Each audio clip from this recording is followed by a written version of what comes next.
Jadi salah satu tontonan video YouTube yang sering saya lihat itu salah satunya channel Baku Hantam. Itu judulnya emang nama channelnya Baku Hantam. Yang saya dengar dari cara si narator Baku Hantam menjelaskan sesuatu itu saya suka, dan mungkin ada sedikit-sedikit saya terpengaruh dari cara saya menjelaskan sesuatu. Tetapi memang karena masuk saja begitu channel Baku Hantam gitu. Mungkin kalau nanti saya menemukan TikToknya, saya tag channel Baku Hantam itu.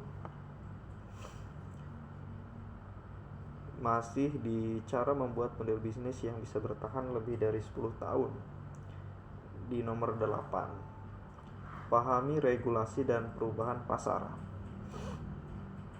Banyak bisnis runtuh bukan karena produk buruk, tapi karena gagal membaca aturan dan tren pasar, regulasi dan perubahan dan lain-lain.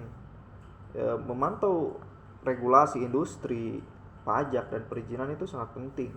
Ada kalanya typo di dalam suatu surat perjanjian menyebabkan kesalahan yang tidak terbayangkan sebelumnya. Katakanlah biaya sewa dari suatu properti itu 100 juta. Nah, biaya yang dikeluarkan untuk menyewa itu 95 juta, sedangkan 5 jutanya ditunda begitu. Tetapi di surat perjanjian dituliskan 5 juta dalam angka, kemudian 50 juta dalam terbilang dalam hurufnya. Nah, itu sesuatu hal yang tidak boleh disepelekan. Ketika menemukan ketidaksesuaian antara terbilang dan angka, itu harus segera dikritisi, harus segera ditunda penandatanganan surat perjanjian tersebut. Dan siapa yang paling bertanggung jawab? Tentu orang yang mengurus legal tersebut. Dan ini bukan hal yang sepele begitu. Perkara angka bisa menyebabkan masalah-masalah yang bisa begitulah namanya juga masalah, bisa melahirkan masalah, yaitu pantau regulasi industri, pajak dan perizinan.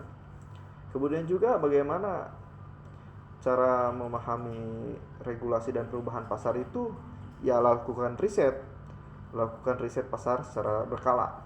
Karena pertumbuhan pasar, pertumbuhan ekonomi di masyarakat itu berhubungan dengan daya beli dan tren. Ya, tren. Misalnya, orang suka pakai topi apa namanya yang paling populer disebutnya topi baseball. Kemudian di satu sisi juga orang menyukai apa yang disebut dengan topi gunung. Nah, tidak mungkin kan tidak berbarengan begitu, dan mungkin juga berbarengan. Kemudian bangun kemitraan strategis dengan pemain besar dan regulator. Nah, kemitraan seperti ini bisa dibaca di artikel yang berkaitan. Karena saya tidak bisa menjelaskannya, mungkin karena saya kurang tahu, ya jelasnya memang saya kurang tahu. Cari saja di artikel terkait bangun kemitraan strategis dengan pemain besar dan regulator. Itu kata kuncinya, cari saja, pasti ada artikelnya. Zaman sekarang tidak mungkin tidak ada artikel seperti itu.